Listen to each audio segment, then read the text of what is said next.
소크라테스 AI 학술원에 오신 것을 환영합니다. 본 영상은 인공지능 기술을 활용하여 허구성, 과장성, 추측성 정보를 걸러내고 검증된 정확한 지식만을 엄선하여 전해드립니다. 그럼 오늘날 더욱 필요시되는 리더십의 본질, 그러니까 도덕적 용기와 공동체에 대한 헌신을 보여준 한 인물에 대해 심층적으로 살펴보겠습니다. 그는 권력의 정점에서 스스로 물러났고 또 개인적 비극을 공적인 책임감으로 승화시켰죠. 플루타르크 영웅전이 주목한 인물, 티몰레온의 이야기. 첫 번째로 그 티몰레온이 등장하기 전 시칠리아, 특히 시라쿠사의 상황부터 좀 봐야 할 것 같아요.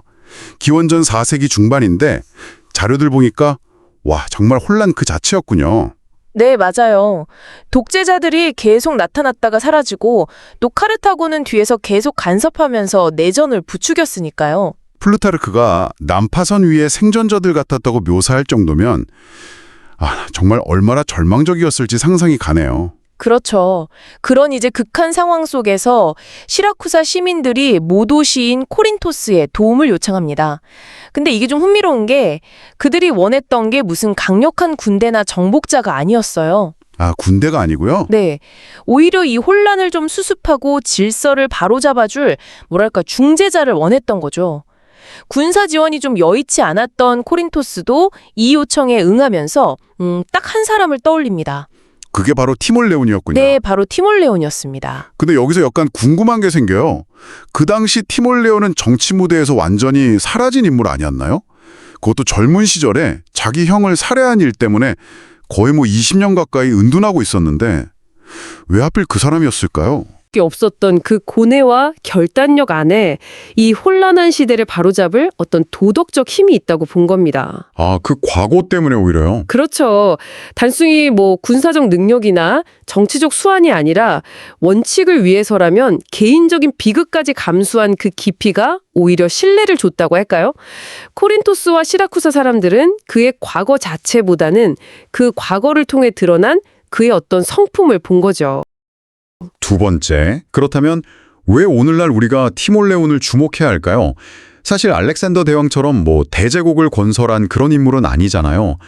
청취자분께서 이 인물 주목하신 이유도 아마 이 부분과 연결되지 않을까 싶어요. 네, 핵심은 그의 리더십이 어떤 외형적인 업적이나 권력 장악에 있지 않았다는 점입니다. 바로 도덕적 절제, 그리고 공동체 우선주의에 기반했다는 거죠. 도덕적 절제와 공동체 우선주의? 네, 그는 시칠리아를 구했지만 스스로 왕이 되거나 권력을 독점하려고 하지 않았어요. 처음부터 끝까지 그의 목표는 시민들의 자유를 회복하고 또 법치를 확립하는 거였습니다. 심지어 독재자들을 몰아낸 수혜에도 피해 복수 이런 것보다는 제도를 개혁해서 다시는 폭정이 반복되지 않도록 하는 데 더 집중했죠.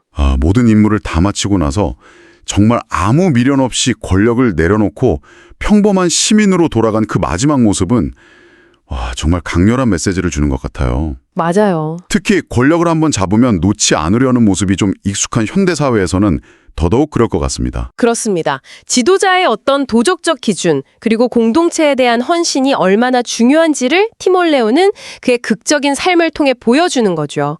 그저 말로만 이상을 외친 게 아니라 그 고통스러운 개인사를 책임감으로 승화시키면서 삶으로 직령했기 때문에 그의 이야기가 오늘날에도 깊은 울림을 주는 것 같습니다.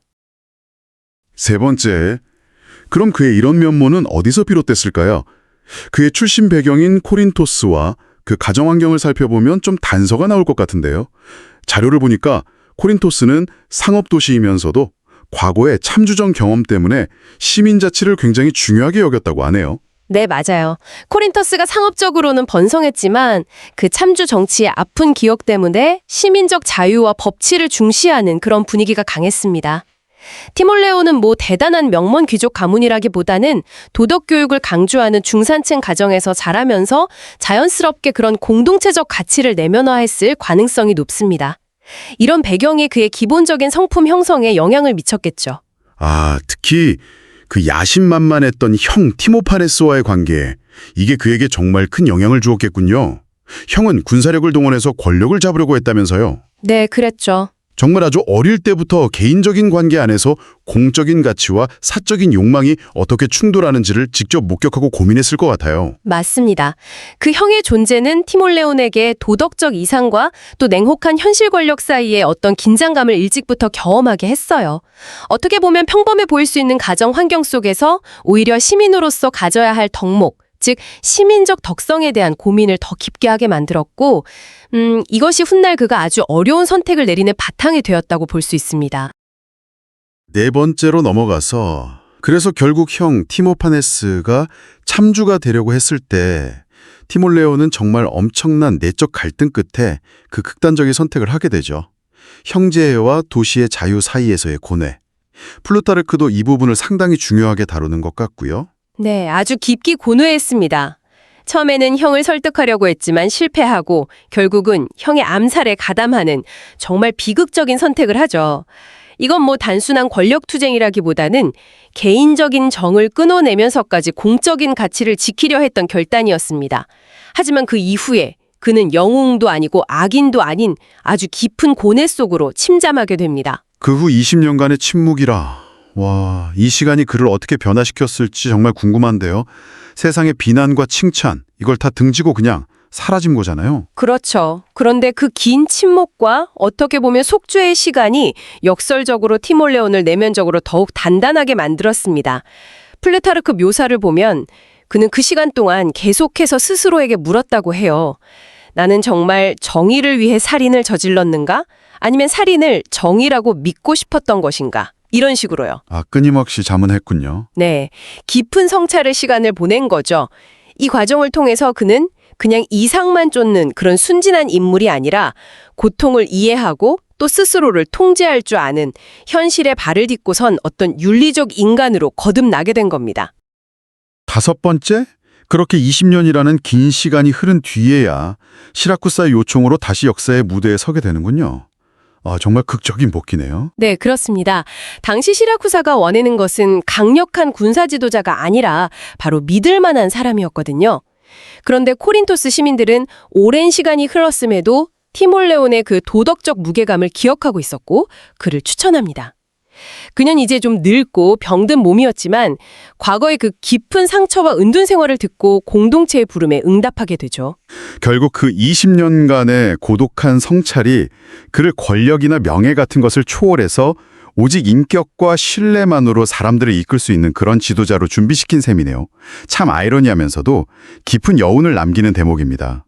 오늘 티몰레온의 삶 전반부를 이렇게 쭉 살펴보면서 리더십이란 과연 무엇인가?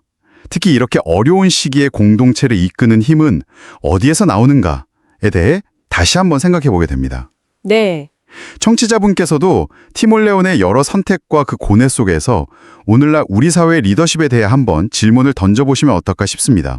특히 그 개인적인 비극이나 고통이 어떻게 공적인 책임감으로 승화될 수 있는지 그의 삶은 그 가능성을 보여주는 아주 흥미로운 사례라고 할 수 있겠습니다. 자, 여섯 번째인데요. 전쟁이 아니라 해방의 전령으로 나섰다는 점, 이게 참 인상 깊어요. 시라쿠사에 간 목적이 그냥 이기는 게 아니라 시민 자유회복, 질서 재건 이런 거였잖아요. 네, 맞습니다. 그게 티몰레온의 핵심이었죠. 뭐랄까, 스스로를 무기 등 평화의 사절이라고 규정했다는 거. 이게 중요해요.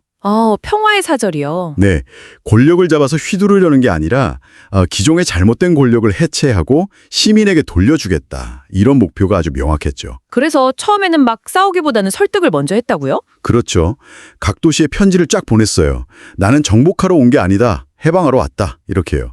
이게 그냥 말만 그런 게 아니라 사람들의 마음을 얻으려는 상당히 고도화된 전략이었던 거죠. 그때 도시들끼리 서로 엄청 불신하고 그랬다면서요. 그런 상황에서 어떻게 보면 중재자 역할을 한 거네요. 바로 그겁니다. 대화의 장을 열어준 거죠. 특히 그 히크타스 참주잖아요. 그를 몰아내고 나서도 자기가 권력을 딱 쥐는 게 아니라 시민들이 결정하게 했어요. 그게 진짜 대단한 것 같아요. 시민 동의 없는 권력은 없다. 이 말이 혹시 그 젊었을 때 형 관련해서 그런 비극적인 경험 때문에 생긴 철학일까요? 충분히 그럴 수 있다고 봅니다. 그런 진정성 있는 태도 덕분에 그냥 군사력만으로는 얻을 수 없는 어떤 도덕적인 권위 같은 걸 확보하게 된 거죠. 그래서 다른 도시들도 막 자발적으로 도와주고 그랬군요. 네, 플루타르크도 그래서 칼이 아니라 인격의 힘으로 불신을 씻어냈다. 뭐 이렇게 평가를 하잖아요. 군사력 이상의 힘을 보여준 거죠. 하지만 뭐랄까 이상적인 리더에게도 현실은 쉽지 않았을 텐데요. 7번째, 시련 앞에 침착함. 이거 보면 진짜 위기가 한두 개가 아니었어요. 암살 시도도 있었고 동맹이 배신하고 내부 혼란에 저쪽 카르타고 위협까지. 네, 정말 복합적인 위기였죠. 대표적인 게 그 암살 시도인데요. 회의 중에 자객이 나타났는데도 티몰레오는 뭐 전혀 동요하지 않고 연설을 계속했답니다. 어휴, 보병 담력이 아니네요. 더 놀라운 건 그 자객을 잡고 나선데 복수하는 대신에 정치적인 증오 때문에 피를 낭비하지 말자 이러면서 사면을 유도했다는 거예요. 와, 감정적으로 대응한 게 아니라 공동체 전체를 생각한 거군요. 그렇죠. 냉철한 판단이었던 거죠. 내부에서 비판하는 목소리가 나와도 숙청하거나 그러지 않고 잘 듣고 자기 원칙을 설명하고 1000명의 동의를 얻어서 자유를 회복하고 싶다. 뭐 이런 식으로요. 카르타고라는 그 거대한 위협 앞에서도 정면 대결은 피하면서 지형을 잘 이용하고 시민들 단결을 강조했고요. 네, 불안을 이겨내야 자유가 현실이 된다. 이런 연설로 사람들 마음을 다잡았다고 하죠. 플루타르크가 바로 이런 점을 높이 샀군요. 승리는 마음에서 먼저 결정된다는 거. 맞습니다. 공포나 복수심, 뭐 분노 이런 감정에 휘둘리지 않는 그 내면의 힘, 그 도덕적 침착함 이게 티몰레온의 가장 강력한 무기였다고 본 거죠. 그런데 이런 내적인 강함뿐만 아니라 실제 능력도 뛰어났다는 거 아닙니까? 8번째, 기민한 판단력, 결정적 전략. 플루타르크가 온화한 마음을 가진 사자라고 했다면서요. 그냥 착하기만 한 게 아니라 전략가였다는 거죠. 그럼요. 단순히 도덕군자였다면 그 수많은 위기를 헤쳐나가지 못했겠죠. 예를 들어서 히크타스를 상대할 때 병력이 훨씬 적었거든요. 아, 그랬군요. 그런데도 여러 곳에 군대를 나눠서 상륙시켜서 적들을 심리적으로 막 흔들어 놓은 다음에 중앙을 딱 치는 방식으로 이겼어요. 오, 심리전까지. 카르타고 군대는 수가 압도적으로 많았는데 그때는 시라푸사 근처의 그 습지, 지형을 아주 잘 활용했어요. 게릴라전, 기습, 교란 이런 걸로 큰 승리를 거뒀죠. 그 전주전에 미리 묘비를 준비해서 보여줬다는 이야기도 있던데요. 사기 진잡시키려고요. 아, 네, 맞아요. 그 일화 정말 인상적이죠. 승리 후에 너희 용사들의 이름이 여기에 새겨질 것이다. 뭐 이런 식으로요.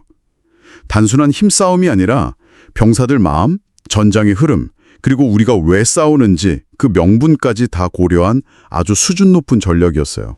플루타르크는 그래서 전략이랑 도덕성이 별개가 아니라고 봤군요. 그렇죠.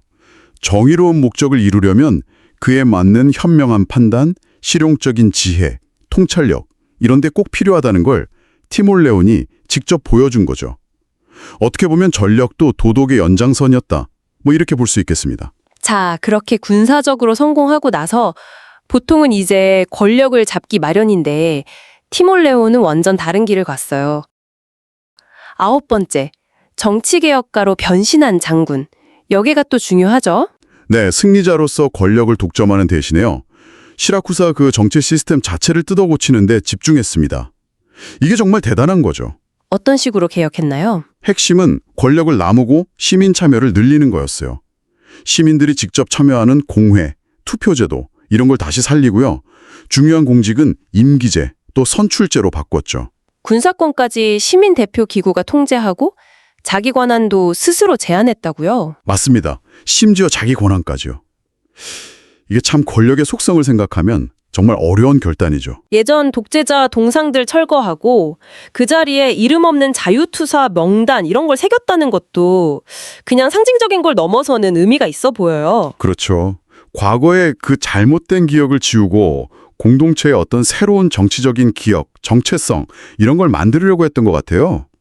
더 나아가서 시민 자격 기준도 좀 완화하고 이민자들도 받아들이고 도시 자체에 활력을 불어넣으려 한 거죠. 근데 이런 개혁을 위에서 그냥 밀어붙인 게 아니라면서요. 네, 그 방식이 중요해요. 시민들하고 직접 만나서 소통하고 토론하고 아래로부터 동의를 얻어서 추진했다는 점, 그리고 개혁이 어느 정도 자리 잡으니까 자기 친위대까지 해산하고 조용히 물러났어요. 와, 진짜 대단하네요. 그래서 플루타르크는 이걸 그냥 정치개혁이 아니라 법과 공동체의 영혼을 재건한 작업, 이렇게까지 높이 평가하는 겁니다. 진정한 정의는 칼이 아니라 그 공동체의 기억과 합의 속에 있다는 걸 보여준 거죠. 결국 이 모든 업적의 바탕에는 그 사람 자체가 있었던 것 같아요. 10번째, 적도, 동료도 감동시킨 인품. 플루타르크 말대로 진짜 마음을 사용해서 사람을 움직였던 리더였군요. 네, 그렇습니다. 그의 리더십은 뭐 권위로 누르거나 강압하는 게 아니라 잘 들어주고 설득하는 데 기반했죠. 자기를 막 비판하던 장군 도모크라테스 있잖아요. 아, 네. 그 사람마저도 티몰레온의 진심, 또 열린 태도에 감동해서 나중에는 가장 충성스러운 조력자가 됐다는 이야기는 아주 유명하죠. 심지어 적인 카르타고 포로들한테까지 인도적으로 대우했다고요? 네, 그랬더니 그 포로들이 자발적으로 티몰레온 편에 합류하기도 했다는 거예요. 윤리적인 리더십이 실제 힘을 발휘한 거죠. 약속은 꼭 지키고 사치 안 하고 스스로 절제하는 모습, 이런 게 쌓여서 사람들이 그냥 따르는 게 아니라 존경하게 만들었겠네요. 맞아요. 도덕적인 스승처럼 여겨진 거죠. 주변 도시들과 관계 맺을 때도 단기적인 이익이나 거래가 아니라 신뢰를 바탕으로 길게 보고 협력하려고 했고요. 결국 티몰레온 이야기는 리더십이라는 게 단순히 권력을 쥐는 기술이 아니라 사람 마음을 얻고 관계를 통해서 공동체를 건강하게 만드는 과정이라는 걸 보여주는 것 같습니다. 네. 그의 곁에는 늘 사람이 있었고 그의 말에는 신뢰가 있었기 때문에 어떤 강요 없이도 세상을 바꿀 수 있는 그런 힘을 가졌던 거죠. 11번째, 은퇴 이후의 절제된 삶 이야기로 바로 시작해보죠. 보내주신 그 플루타르크 기록들을 보면요. 티몰레온이 모든 권력을 내려놓고 평범한 시민으로 돌아간 점, 이게 정말 인상 깊게 다뤄지고 있어요. 네, 맞아요. 이건 정말 보기 드문 자기절제 사례죠. 그가 내가 할 일은 끝났다. 이제 시민들이 스스로 다스릴 차례다. 이렇게 딱 선언하고 모든 공식 직위에서 물러선 부분 기억하시죠? 네, 그럼요. 플루타르크는 이 부분을 그냥 단순한 은퇴로 보지 않아요. 오히려 공동체의 자율성을 키우기 위한 의도적인 사라짐, 이렇게 해석하더라고요. 아, 의도적인 사라짐이요? 네, 권력의 정점에서 스스로 내려오는 것, 그리고 그게 공동체의 성장을 위한 선택이었다는 점이 중요한 거죠. 하긴 소박한 집에서 살면서 시민들 사이에 그냥 섞여 지냈다는 일화도 있었죠. 나는 너희와 같은 시민일 뿐이라고 답했다는 그 이야기요. 맞아요. 그게 그의 철학을 아주 잘 보여주는 대목이에요. 단순한 겸손 차원이 아니라 뭐랄까 시민 자체를 위한 공간을 만들어준 행동이었던 거죠. 그렇게 권력을 내려놓은 그의 삶의 마무리는 어땠을까요? 영웅담에 흘리나오는 그런 극적인 죽음과는 좀 거리가 멀었을 것 같은데요. 네, 맞아요. 자, 이어서 12번째, 죽음을 넘어 남은 울림입니다. 그의 죽음은 어떤 의미를 가졌을까요? 네, 어떻나요? 말씀하신 대로 티몰레온의 죽음은 전혀 극적이지 않았습니다. 오히려 플루타르크는 고요하고 깊은 울림을 남긴 죽음이라고 표현해요. 이걸 도덕적으로 완성된 삶의 아주 자연스러운 마침표로 본 거죠. 아, 고요하고 깊은 울림. 네, 시라쿠사 시민들에게 그는 단순한 지도자가 아니라 도시의 정신적 상징 같은 존재였어요. 그래서 장례식도 시민들이 자발적으로 아주 헌신적으로 치렀다고 하고요. 시민들이 직접요. 네, 그리고 여기서 흥미로운 건 그의 유언이에요. 뭐 거창한 무덤이나 기념물 이런 거 말고요. 작은 기념비 하나랑 여기 자유를 되찾고 떠난 자가 잠들다. 이 문구만 남기도록 했어요. 이름이나 업적 같은 게 아니라요. 네, 전혀요. 자신의 이름이나 업적을 과시하는 대신에 그가 평생 추구했던 가치, 바로 그 자유를 새기도록 한 거죠. 와, 죽음 이후에도 그의 영향력이 계속되었다는 거군요. 그 울림이라는 표현처럼요. 그렇습니다. 그의 죽음 이후에도 시라쿠사에서는 매년 그를 기리는 의례가 열렸다고 해요.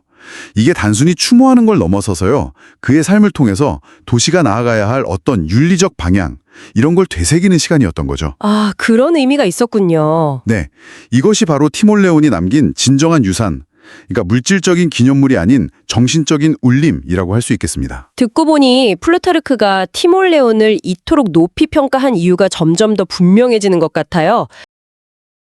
자, 그럼 13번째, 플루타르크의 눈으로 본 티몰레온으로 넘어가서요. 그가 왜 티몰레온을 도덕적 영웅으로 보았는지 좀 더 깊이 들어가 보죠. 역시 핵심은 절제일까요? 네, 정확합니다.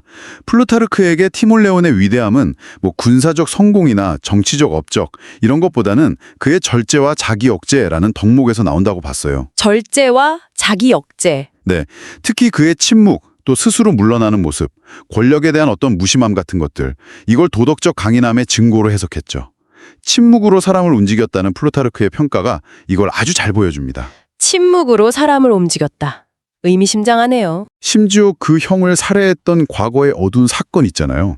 그것조차도 그가 겪었던 고뇌와 그 은둔의 시간을 통해서 도덕적으로 더 단단해지는 뭐랄까 연단의 과정으로 봤어요. 아, 과거의 잘못을 그냥 덮은 게 아니고요. 그렇죠.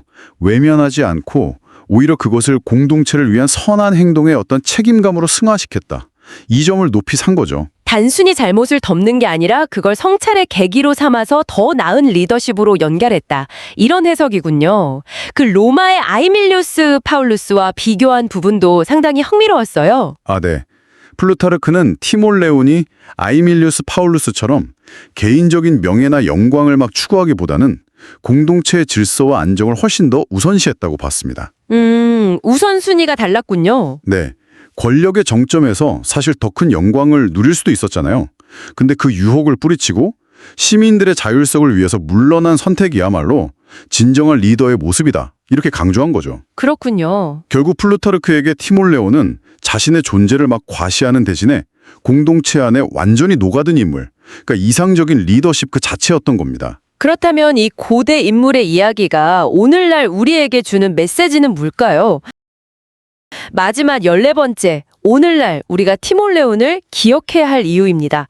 그의 삶에서 우리가 얻을 수 있는 통찰은 무엇일까요?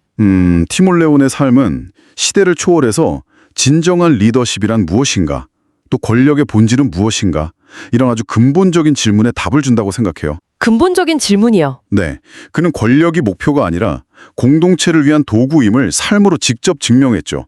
특히 떠날 때를 아는 용기, 그러니까 권력을 내려놓을 줄 아는 그 절제는 현대 리더들에게도 여전히 정말 중요한 덕목이죠. 맞아요. 떠날 때를 아는 것.